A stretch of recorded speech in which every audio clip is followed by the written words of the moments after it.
Tonight on Cronkite News, hear what Cardinals quarterback Carson Beck has to say about the possibility of starting as a rookie. It's a great moment for him, his family, this organization. He's a very talented player.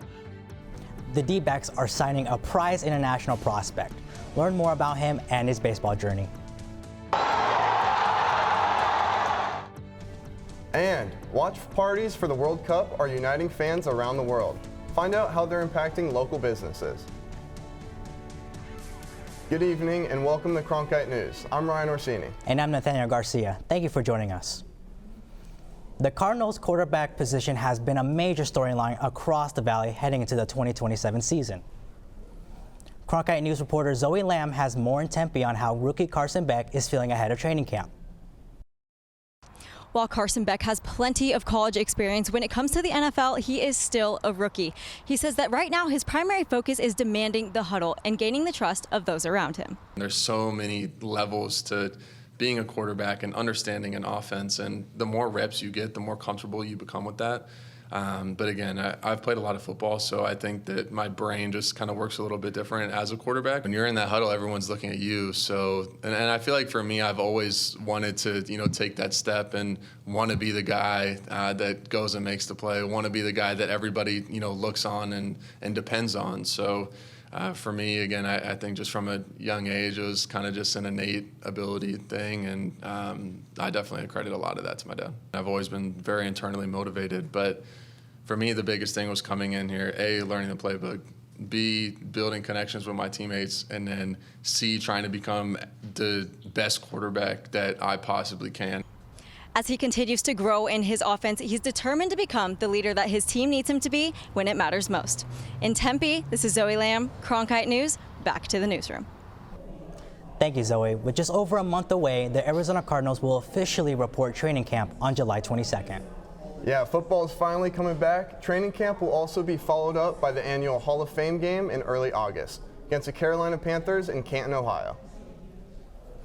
Texas Tech quarterback Brendan Sorsby is now no longer continuing his collegiate career and will now fully focus on transitioning to the NFL. Texas Tech leadership announced Sorsby's departure following being sued by the Big 12 Conference. He will now apply for the NFL's first supplemental draft in 3 years, a process used for players who lose their college eligibility.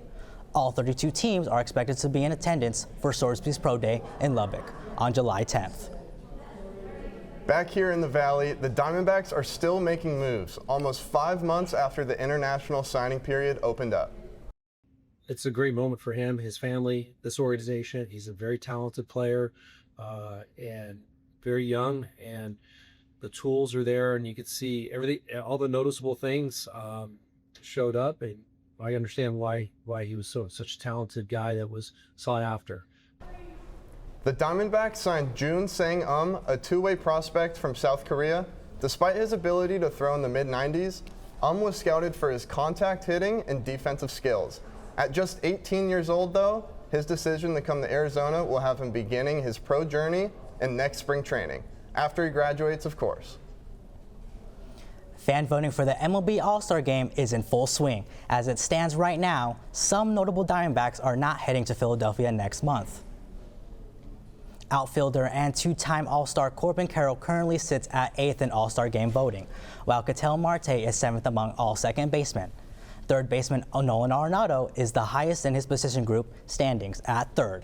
Phase 1 of the voting ends on June 25th, with the top vote getter in each position becoming an automatic starter in the Midsummer Classic. Fans can vote 5 times a day on MLB's website. Top recruits from Arizona showed out at the Section 7 basketball tournament last weekend, and Sunny Slope has a dominant presence in the paint. Reporter Harry Kassiv got the opportunity to speak with the Vikings big man going into his senior year. Coming off a strong junior season, 5-star recruit Darius Wobbington and the new-look Sunny Slope Vikings competed at the Section 7 basketball tournament in Mesa. Our first time playing with each other, this was part of it, and then this past game we won, and we're starting to put things together. Wobbington's presence in the paint opens up opportunities for his teammates. It's amazing. I mean, his playmaking is so good. So you just find a way to get open, he'll hit you. The 6-foot, 11-inch big man has offers from schools including Arizona, Purdue, and Alabama, amongst others, and drew the attention from many of the top coaches at the tournament. I just try to take the pressure, as much pressure off as I can, you know, that they're here to watch me for a reason. Just, you know, play my game and do what I'm supposed to do, and good things will happen. Darius Wobbington isn't just a great basketball player, he's a tremendous leader. Coming off of a 2026 state championship title, Coach Ray Portella describes what his leadership is out on the court. He's very coachable. There's times where he makes mistakes and I got to get on him, and he's yes sir, no sir, yes coach, which shows the younger guys like, hey, if he's taking a chewing, then I have to too. Wobbington also played for Team USA, which recently finished runner-up at the 2026 FIBA U18 America Cup in Mexico. It was just a big learning experience, you know, playing with those other top guys, you know, around the country, playing against other top guys in different countries. So, you know, it's just a blessing. And Portella feels blessed to have the big man back for one more year. In Mesa, Harry Kasef, Cronkite News. Sunny Slope went 2-2 on the weekend and will look to build momentum going into the start of training camp this fall. The Vikings will pursue back-to-back titles next season. Coming up next, the U.S. men's national team had a start for the ages after facing off against Paraguay. That's right, Ryan. Now the group is immediately shifting to their... And they obviously have creative, strong, fast players at the top of the pitch, and we want to do our best to keep them out of the game. How the Stars and Stripes are getting ready for their bout with Australia. Coming up on Cronkite News. Plus, looking ahead and watching games forward for this next weekend, let's make sure there's no red card coming up because of the weather.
This is where Cronkite can be creative. You meet so many new people who are on different communities, and when you do that, you're able to network not only, but also get to engage, talk to people, and make life friends. I think that definitely surprised me, the community that I would find, because I wasn't really expecting it.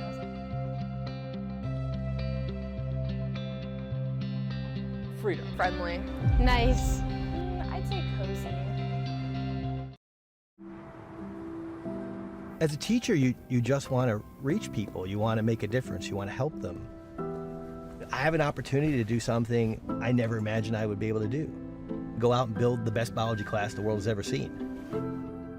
When you go into Dreamscape Learn, you put on a set of goggles and you can go anywhere. You can be anyone and do anything. The thing about Arizona State University is they're always thinking about what's next. We can create virtual reality experiences so that you can learn by exploring in a virtual world the way that scientists explore in the real world. And kids can feel that. All these emotions are what help the brain encode information. When I see a student come out of VR, the look on their face is nothing like I've ever seen when I finish a lecture. They look so happy to be there. In that moment, you know that you've reached them.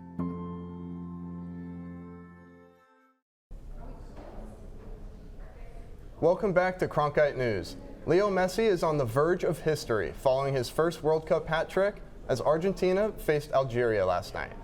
The 38-year-old reigning champion is now tied all-time World Cup scoring with former German striker Miroslav Klose with 16 goals. As for the U.S. men's national team, they'll get their chance against Australia later this week. But right now, this team is practicing in Irvine, California. That's right, and the team is confident going into the next match. A win against Australia would secure their first place position in group standings. Despite their recent historic performance, the U.S. is not underestimating the Aussie Socceroos. Defense will be key to securing another victory for the U.S., as well as using home field advantage. I mean, listen, they came out in full support. The energy was unbelievable in LA. It was something I never imagined, you know, walking out in a stadium like that for a World Cup on home soil. It'll be difficult. Like I said, they're a good team. We want to do our best to nullify their attack. And they obviously have creative, strong, fast players at the top of the pitch, and we want to do our best to keep them out of the game. The U.S. men's national team will face Australia on Friday at 12 p.m. in Seattle, Washington. Fans here in Arizona and all over the nation have been glued to their TVs. Andrew Montana takes us out to Tempe Marketplace, where watch parties are helping more than just fans. He was there as they watched the U.S. MNT take on Paraguay. American euphoria flooded Tempe Marketplace for the U.S. men's national team's opening match against Paraguay. It's FIFA. We turning up right now. It's the USA. They need our support. Let's go. But fans weren't the only ones who benefited from the event. It's a really good blessing that we have a chance to take this opportunity with the mall and also with the World Cup to go ahead and be the best we can be. Despite the packed mall, businesses in Tempe Marketplace have seen a correlation between success on the pitch and success in their pockets. A lot of it depends how USA is doing, how Mexico is doing. Those are really big draws for us, and we're getting a lot of business for that. And with this mall-sponsored event that they have here, it just really helps us out tremendously. There's approximately 500 people here at Tempe Marketplace to watch Team USA take on Paraguay in their first match of the World Cup. But there was actually one unsung hero who took over the entire mall before the game.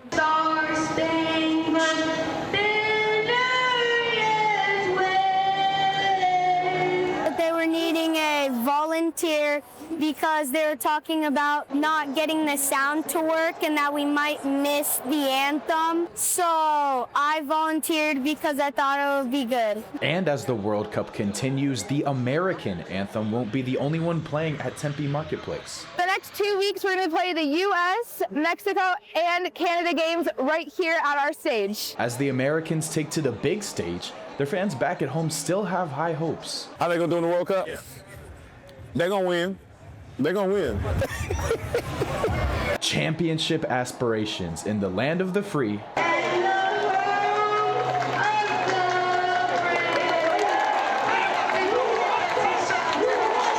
In Tempe, Andrew Montana, Cronkite News. All three host nations have played one World Cup match already, so Tempe Marketplace's next watch parties will be for Canada and Mexico, both showing tomorrow afternoon. Well, as we told you, Team USA's match will take place in Seattle this Friday, with temperatures expected to be around 80 degrees.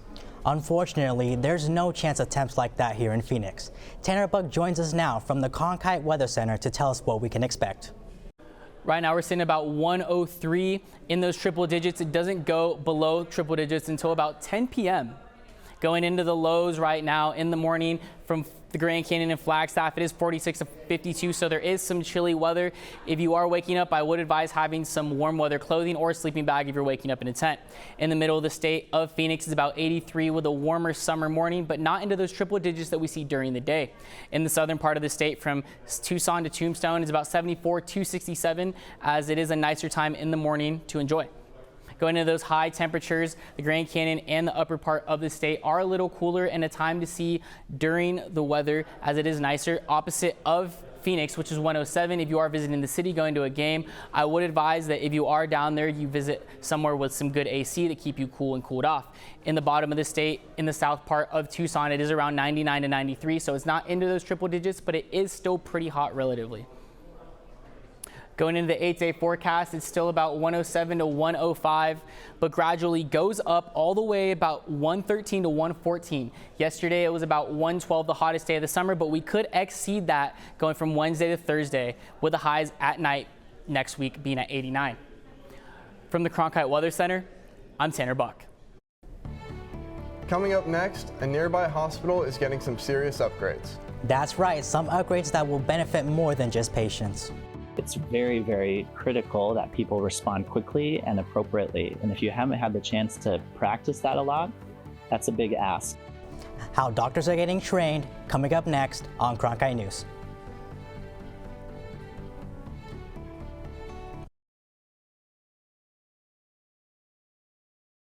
I grew up in a small border town, and water was really important to us.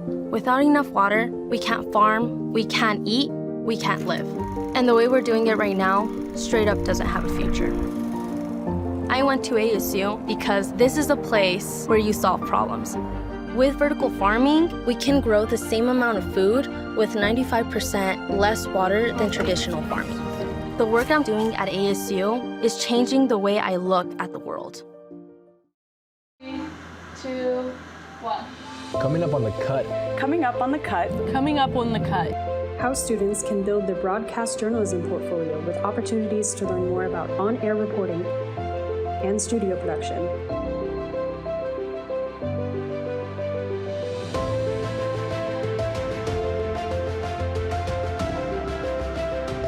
Be sure to follow us on Instagram at @thecut_network and on X at @CutASU. The scientists and engineers that support the next mission to Mars could be in this class. Getting a degree at ASU is a journey that can take you anywhere. Into a world of groundbreaking technology and renowned award-winning faculty. Professors who help you to impact the world. Whether you're on campus or at home, becoming your best starts with learning from the best.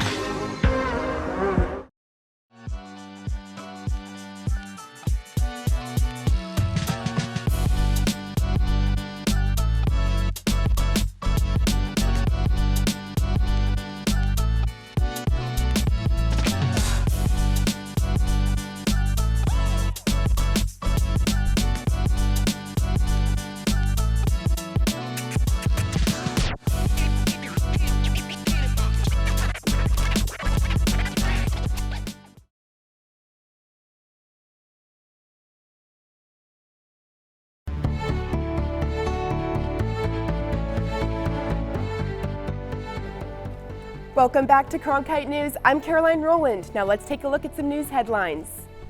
There are still 2 fires burning in northern Arizona, with one threatening the Grand Canyon. The Dellenbaugh fire has burned 730 acres and is at 0% containment. There are 64 fire personnel currently working to knock it down. Meanwhile, the Rock Canyon fire, just north of Highway 89A, has burned 3,000 acres and is now 5% contained.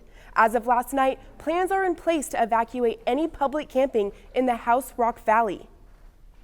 West Nile virus has found its way back into Arizona, with cases starting to rise around the state. Maricopa County has seen the most cases, with 17 confirmed so far, a big increase with only 4 confirmed cases at this time last year. There has been 1 confirmed death, and Pima County also has 1 confirmed positive case. The Phoenix Children's Hospital is implementing some advanced tech. Cronkite News reporter Madison Kaminsky visited the center and has more about what these new technologies are bringing to the table. These extremely realistic mannequins provide medical professionals at Phoenix Children's Hospital the opportunity to practice risky, uncommon medical care. This type of education is vital, and that's one reason the hospital opened the new simulation center. It's very, very critical that people respond quickly and appropriately. And if you haven't had the chance to practice that a lot, that's a big ask. It features 2 intensive care and 3 acute care simulation suites adapted from a clinical space. It's built to mimic a real environment. From putting in an IV to intubation, these simulations give people a chance to train for complex pediatric emergencies. Amber Sentenza, the simulation program manager, explains instructors use real-time audio and visual recordings of patients to assist learners. So coming here to this space to be able to practice those skills, critical thinking skills or procedural skills, and then be able to leave this space with the confidence to take better care of patients, I think is truly an incredible thing. The hands-on learning provides more than just practical skills. It's a little bit more muscle memory, and they're a little bit more prepared for it. Less anxiety provoking. They've already seen it in a safe space, a calm environment, and they can learn from it. This lifelike technology and simulation can feel real, but without the real-world consequences.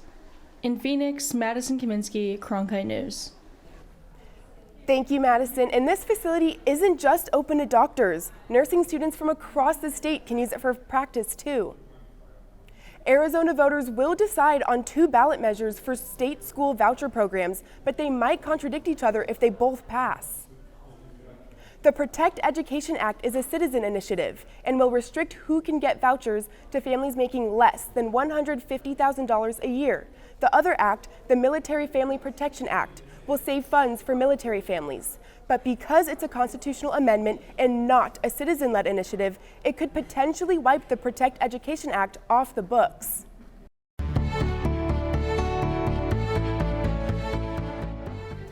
President Donald Trump spoke at the G7 summit today in France. He talked about Iran and what will happen if the agreement between the countries is broken.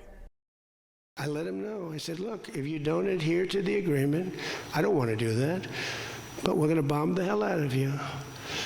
And I don't think that they're going to veer from the agreement. What else am I going to do? Am I going to say I'm going to take you to court? The agreement includes a $300 billion fund for the reconstruction and economic development for Iran. Iran must also not develop nuclear weapons. The new Federal Reserve Chairman, Kevin Warsh, held his first meeting today, and as you can imagine, the topic of interest rates was on everybody's mind. Here's what he had to say. As you saw a few moments ago, the committee decided to maintain the target range for the Fed funds rate at 3.5% to 3.75% in support of the Fed's dual mandate. So the rates will stay unchanged for now, but Warsh did signal higher rates are ahead, and federal officials expect inflation to stay at an elevated 2.5% through the rest of the year due to the conflict in the Middle East. That's it for tonight's news headlines. I'm Caroline Rowland. Thanks so much for joining us. Now back to Ryan and Nate. Coming up next, the champions and their fans are getting ready for the big parade. That's right, New York is gearing up for their first Knicks parade in 53 years. How New York is preparing for the celebration that is sure to gather a big crowd, coming up next on Cronkite News.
This is where Cronkite can be creative.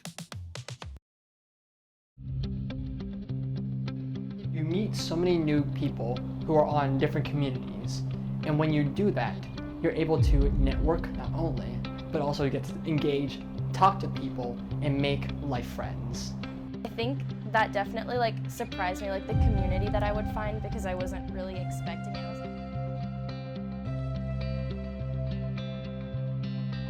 Freedom. Friendly. Nice. I'd would say cozy.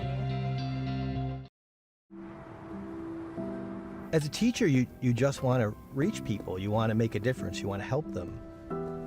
I have an opportunity to do something I never imagined I would be able to do. Go out and build the best biology class the world has ever seen. When you go into Dreamscape Learn, you put on a set of goggles and you can go anywhere. You can be anyone and do anything. The thing about Arizona State University is they're always thinking about what's next. We can create virtual reality experiences so that you can learn by exploring in a virtual world the way that scientists explore in the real world. And kids can feel that. All these emotions are what help the brain encode information. When I see a student come out of VR, the look on their face is nothing like I've ever seen when I finish a lecture. They look so happy to be there. In that moment, you know that you've reached them.